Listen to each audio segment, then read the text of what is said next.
The test is in 4 parts: Part 1, Part 2, Part 3, and Part 4. Now look at Part 1. Part 1. You are going to hear a conversation between Angela and Mr. Ray. Angela is applying to join the library. Listen to the conversation and complete the form below. First, you have some time to look at questions 1 to 5.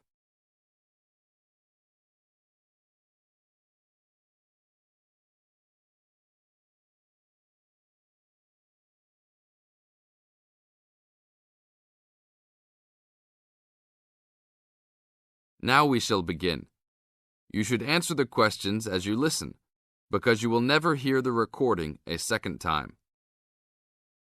Hello, how can I join the library? Well, you need to make an application. Would you like to do it now? Yes, if I can. One moment and I'll get the form. Now, I just need to ask you a few questions before you sign at the bottom. Okay. Your full name, please. Angela Mary Price. Price? Yes, that's right. Okay, and your address? Apartment 3, 86 Bridge Street, Pimlico. Bridge Street. That's just near here, isn't it? Yes, not very far. Good. So the postcode must be 2065, right? Yes, that's right. Now, your telephone number. I need both home and work if you have them. My home number is 8763-5142, and work is 8456-1307. Do you need anything else, like ID or something? Yes, your driver's license will do, if you have one. Right. It's easy to remember. I know it by heart. 4040AC. I'm afraid I'll also need to see it. Okay, here it is. Thanks. And your date of birth, please? 24 March 1981. Okay, thanks. That's the most important part completed. But if you don't mind, I'd also like to ask you a few questions for a survey we're conducting. Yes, that's okay. Now you have some time to read questions 6 to 10.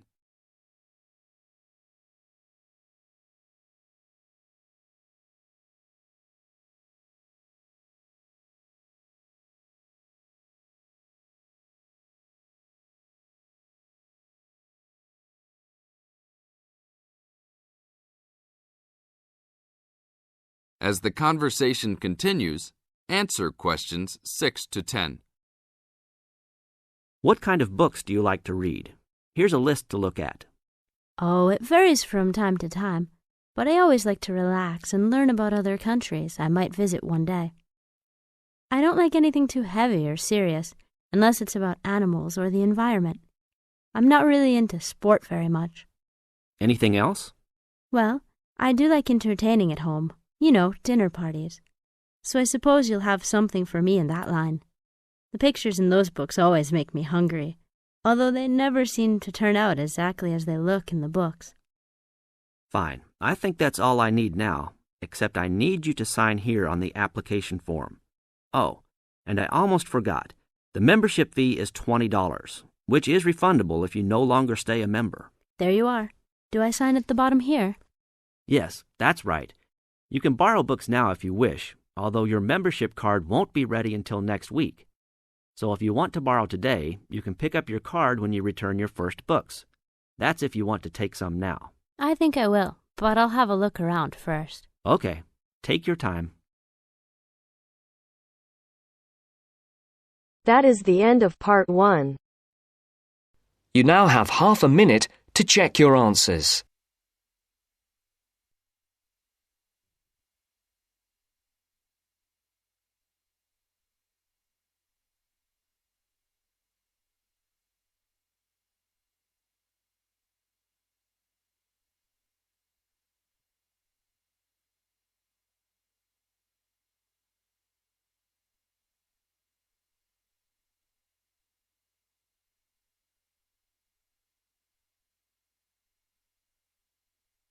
Now turns to Part 2. Part 2. You will hear part of a radio program in which the manager of the Apollo Leisure Centre is interviewed about the centre. First, you have some time to look at questions 11 to 16.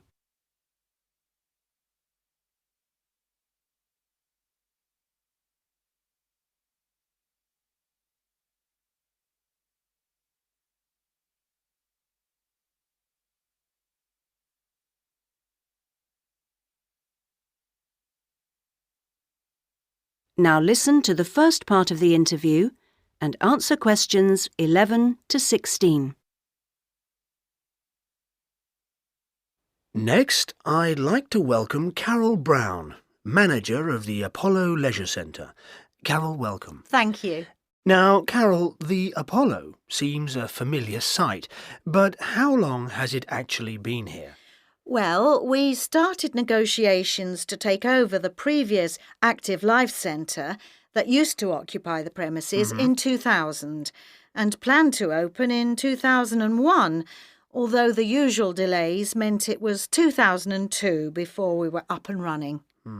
And do you have quite a mix of members, or are you focused on certain groups? It's pretty broad, actually. There are something like 200 adult members, so that's our biggest group, but we also have as many as 100 youth members, together with about 50 family group members. And I think we'll see that section growing to 100 over the next couple of years. Healthy numbers. Yes, and we'll be developing the centre to make it even more attractive. We're hoping eventually to build in a rock climbing wall, which would make a useful addition. We've already opened our swimming pool, which is hugely popular, and we'll have a massage room open within 12 months. Now, I understand you have different categories of membership? Yes, to suit every pocket. Blue membership includes all facilities for the member and a guest at all times, which is good for people with unpredictable timetables. If you can make it during daytime hours, red membership gives you excellent returns for your fee. As for only half price, you can use all the facilities during the day, and they're actually less crowded then. Green membership is designed for people who are only able to come infrequently, and so, of course, costs less. And there are chances to socialise? Oh, certainly. Our cafe is very popular and is a nice place to wind down and chat after working out or whatever. In fact, while it used to shut at 8, we've extended that to 9 now, with last orders taken at 8:30. It serves a whole range of food and drink. So if someone wants to join, what do they do? Come and see us. We'll give you all the details. The induction process takes about an hour and a quarter, which includes 3/4 of an hour on average with a personal trainer, and something like half an hour being shown round the different facilities. So we'd be well looked after? Definitely. Now you have some time to look at questions 17 to 20.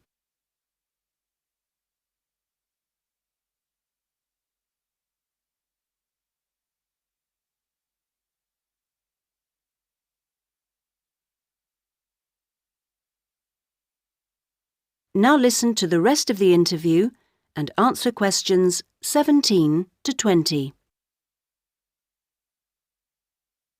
OK, now, Carol, can you give us some idea of what we could expect to get as members of Apollo? Sure. Well, let's take next Monday as an example. The early evening would begin with the programme of classes. Of course, members would also be at liberty to do their own thing. I'm just talking about the listed classes that we'll be offering. So let's say you're free to turn up at 4 p.m.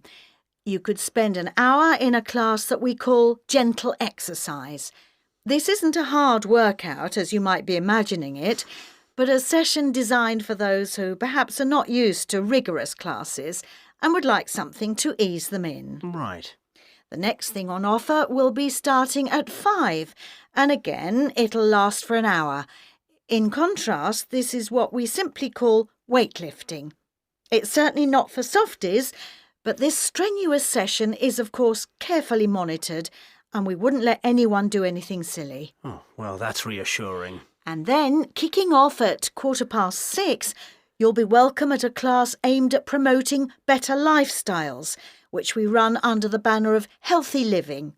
We'll give you all sorts of useful advice about just living better. Oh, sounds easier than working out. And probably at least as important. And rounds the evening off nicely. Oh no, we still have one more offering. These days, so many people are working, frankly, more than they should be, and we try to combat the stress that creates by encouraging those who can to take part in the class we call relaxation. You can learn lots of helpful techniques for staying calm when you think everything's going terribly. Now you're talking. So we'll see you on Monday. Now. That is the end of part 2. You now have half a minute to check your answers.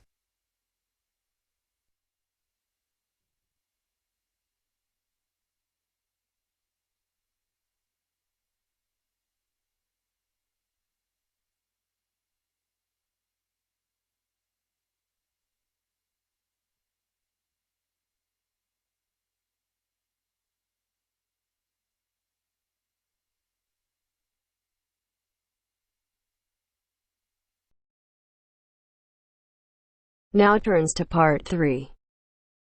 Part 3. You will hear a female and a male student talking about the mock exams that they have just taken. First, you have some time to look at questions 21 to 25.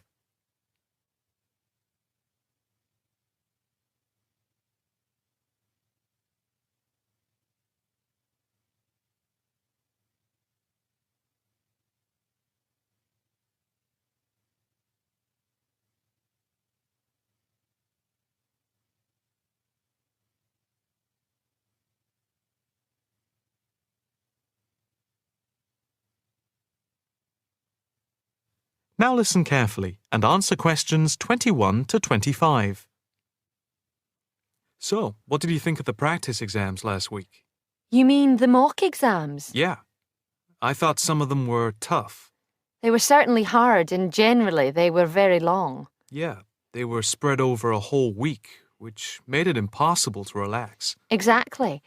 But what did you think of each test? Of the 7 exams we did, the least enjoyable for me were the 2 3-hour essay papers. Why didn't you like the essay papers? I'm not particularly good at writing things down like that in a short space of time. And I don't think it's a good way of testing our theoretical knowledge of medicine.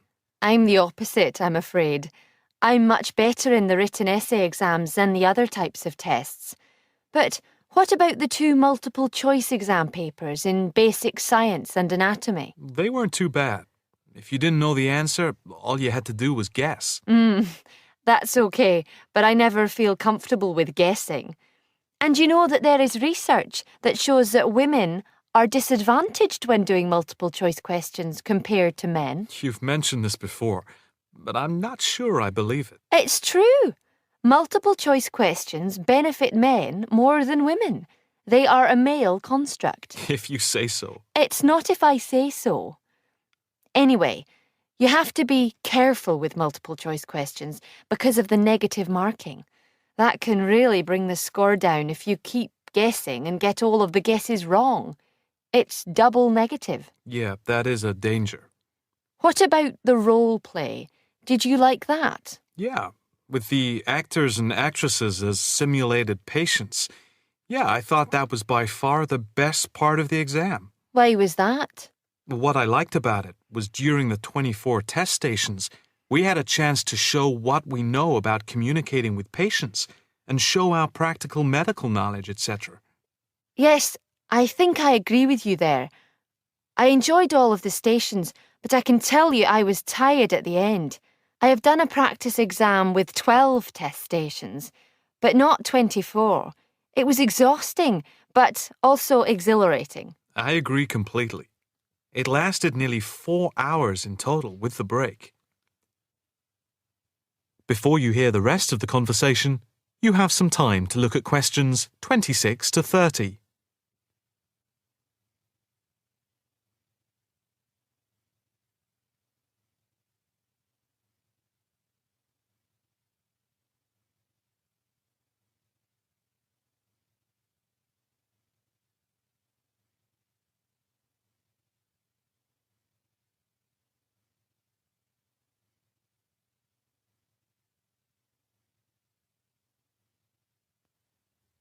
Now listen carefully and answer questions 26 to 30. What did you think of the other two exams? The two problem-solving tests? I didn't think I was going to handle them very well, but in the end I think they went better than I thought they would.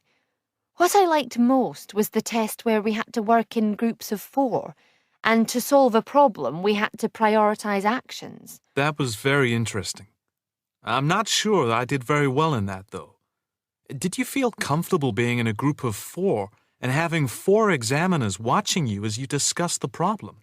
We did practice it several times before. You learn to forget that someone is watching you. But some people are better at speaking in group situations like that, and they get the best marks. The test doesn't just assess whether people can talk a lot. It's about showing you can listen, organise your thoughts, and then show you can be part of a team, allowing other people to speak. Well, we'll have to see how it goes. When do the results of the mocks come out? They said next week, and then it's the finals 2 weeks later. Yeah, we've got that to look forward to. What is the policy on resits? Why? Are you planning to fail? No, but, well, you know what I mean. The resits are held in September, and if there is any problem after that, it goes to appeal. We'll just have to make sure we don't fail any part of the whole examination. I certainly wouldn't want to do any of it again. Me neither. It's hard when you are not allowed to fail any of the exams. I bet they don't have that policy in any other subject. Probably not.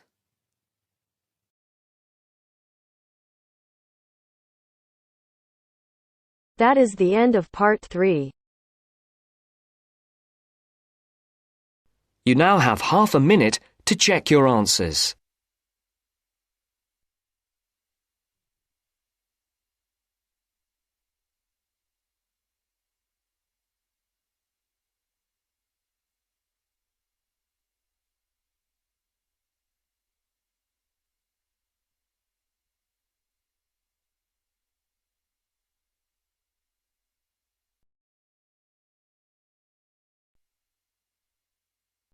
Now turns to part 4.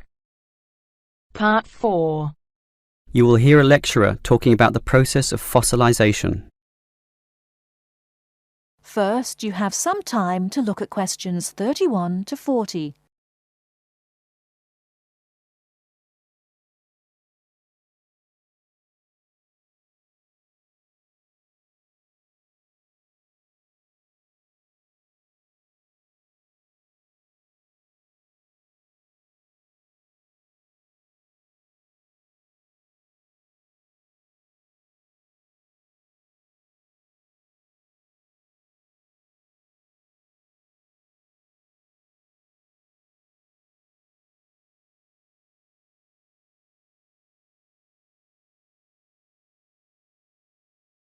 Now listen carefully and answer questions 31 to 40.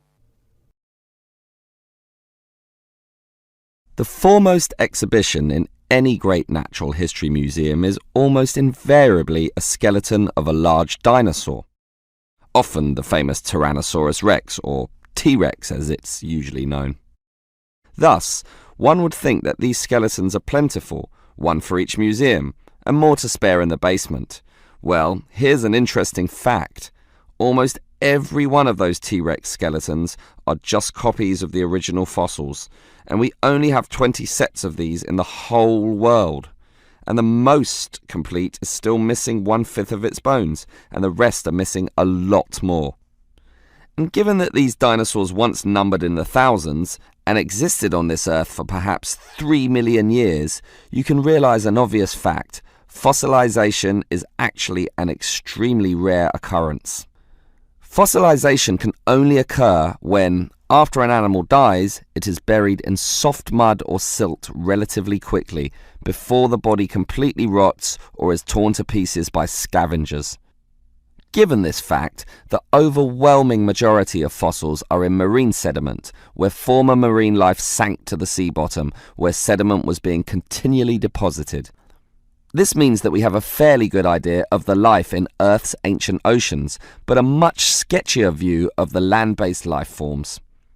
Fossilization on land needs water and mud, meaning that it is most often near ancient river sites and lakes. But it is still so rare that there are, in fact, large stretches of geological time about which we don't quite know what was happening at all. So, given that fossilization is so rare, the natural question is, what can increase its odds? Well, fossilization mostly occurs with organisms which meet three basic criteria. 1. They must have hard body parts, for example, shells, plates, bones, and teeth. Unfortunately, the soft parts just rot away far too quickly to be fossilized. And I say unfortunately because it is often the soft fleshy features that most interest us. An elephant's trunk, for example, would not fossilize, and from the skeleton alone, we would never know the trunk was there. The second criterion for more likely fossilization is that the organism in question must have existed in considerable numbers and be spread over a wide geographical range. This simply increases the statistical probability that one of them will one day be fossilized and hopefully found. Finally, and by the same logic, the species needs to have existed on the Earth for a long time, and the longer, the better. So, these are the three main criteria, but there are others. Being a large size, for example, helps us to notice and discover them as fossils more easily, and being a marine organism, as mentioned, helps also. Trilobites, a strange sort of ancient crab, are a perfect example. Their body structure was one of hard plates. They existed over virtually the whole world of their time and over a huge span of geological history, over 250 million years in fact, one of the longest ranges of any creature ever. Added to this, some species could grow to relatively large sizes, and they lived in the sea. Perfect. These creatures meet all the criteria, and as a result, museums all over the world are spilling over with trilobite fossils of all shapes and sizes. As far as fossils go, they are common. So, let's think about T-Rex once again. It too basically meets all the criteria that we mentioned. It has hard parts, being the bones, had some dispersion, and had been around for a long time, although it cannot compare to trilobites in this respect. However, it does have one important advantage over trilobites. It is large, very large, which means we can discover it far more easily than many other fossils. And here's another advantage. Dinosaur hunters are a dedicated and fanatical breed, continually at work in all the likely sites of the world. Basically, us human beings are fascinated by these creatures. So much that we are always searching for them, probably more than any other types of fossil, meaning that more T-Rexes will inevitably spring up in the future, and one is certainly glad for this.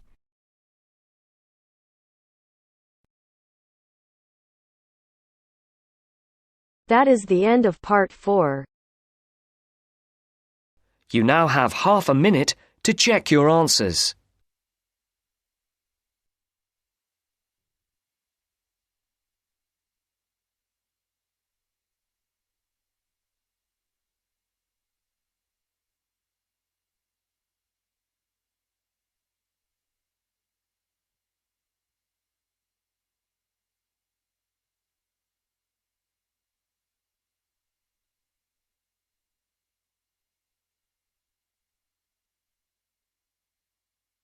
That is the end of the test. You now have 10 minutes to transfer your answers to your IELTS listening answer sheet.